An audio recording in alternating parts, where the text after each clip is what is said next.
welcome to another episode of Kadamiyama. My name is Fil Wood. I'm a tattoo artist from the UK and I specialise in traditional Japanese tattoos. Here we are again working on Josh's sleeve. This is the third session and we are currently working on the background. In our previous session we had done quite a little bit of the background shading on the inside of the forearm up towards the elbow, and in this session we are beginning on the back of the wrist, working our way up to the armpit. At the moment these are the wind bars which complete the background around the wrist, and some of the sections just above that you might be able to see are some of the clouds which are healed from the previous session. So we've got a few little sections just to fill in between the chrysanthemum and then the elbow a little bit further up. You can see we need to do that as well. But we need to concentrate on getting some consistency and some good saturation in the tones to make sure that we have a nice balanced tattoo. Eventually when we start adding colour to this, the colours will be made a lot more prominent by the varied sort of depths of tones in the background. So when we're focusing on some of the cloud shapes, which are the kind of more circular kind of bubble shapes here, it's important not to do a light wash.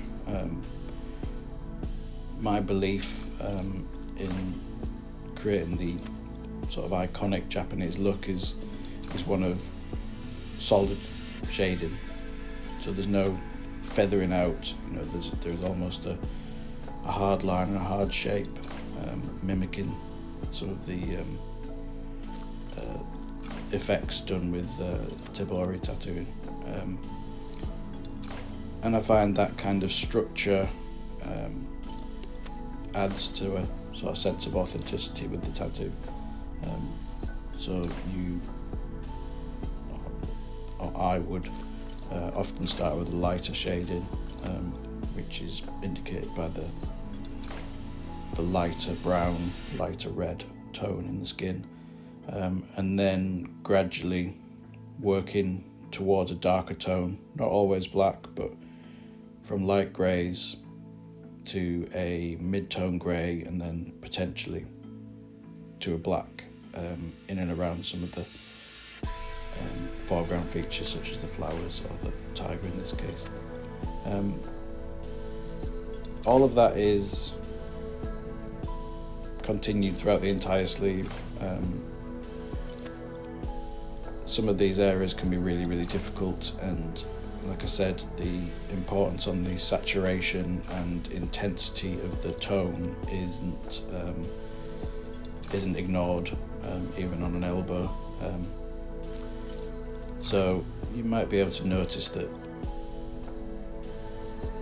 the stretching with my left hand is a little bit more aggressive in this area, just because of the loose skin which is standard around an elbow. So you have to make sure that you get a good stretch and you're making sure that you are getting a good consistent saturation of ink, and that is from the black, from the mid-grey all the way through to the light grey, to make sure that everything stays nice and solid. We're essentially, in my opinion, creating tattoos which should last a lifetime. So that means putting it in right the first time. I don't, think that it's going to go in perfectly. There's always going to be an issue, or potentially an issue, with the healing process, where you might find that scab might get knocked out, or in an area particularly difficult such as an elbow, it can cause issues with everyday life, at work, in hobbies, whatever you might be doing. Tattoos which are around sort of joints on the human body are going to be under a lot more strain than anywhere else, so there is a chance that you might need to do touch-ups in these areas. But I still approach the tattoo with the intention that I'm only doing it once, and I'm going to try and put it in to the best of my ability as solidly as possible, so that if everything does go well, you don't need any touch-ups, but it can happen. So there might be a little bit of a focus in an area like this, a certain kind of, wind bar, swirl or shape elsewhere on the arm or the body might take a little bit less time, but because of the texture of the skin and the difficulty in that area, sometimes you have to kind of focus a little bit more attention there. This section you can kind of see the effect I was trying to illustrate earlier on about working from the lighter shades through to the darker shades. So the shapes are all kind of mapped out and framed with the lighter grey towards the edge, and then you come back in with the mid-tone grey, blend that into the light grey to achieve this sort of softer kind of blend or gradation. Eventually, in this section you might be able to see it's slightly darker, so you're working towards the darker tones on the inside of the shapes to give you that sort of required effect. It should be obvious from the order of events you've seen that we're working our way up the arm. You might be able to see in the top left hand corner there, that's my client's armpit. So we're on the back of his arm now, on his tricep, and we're working up towards the back of his shoulder. Where possible, you try and sort of have a target you aim towards getting a certain amount done. In an ideal world you could hope that maybe you could get all of a section of background done in one go, and then you can move on to the colour a lot quicker. But with larger tattoos like this, you have to do it in sections, because there is I believe a limit to what the body can take, what you would then be sort of tasked with healing in the week to 2 weeks afterwards.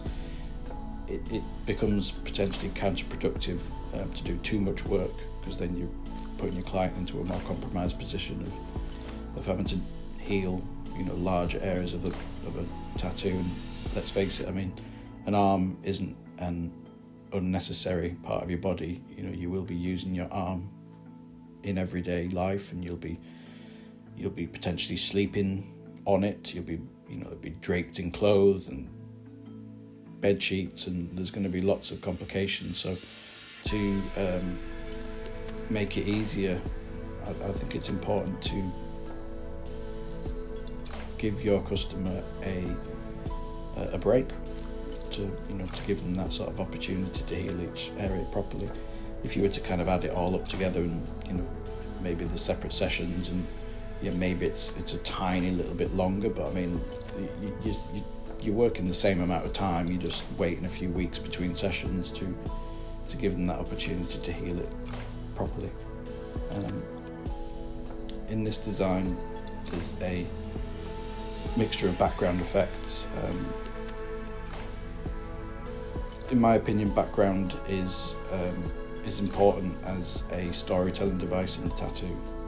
Things have to make sense, and there has to be meaning to the structure of things. So when you have things, items such as flowers or animals, unless these are flying or floating, you need some sort of grounding feature to give them that sort of sense that they are situated in that background.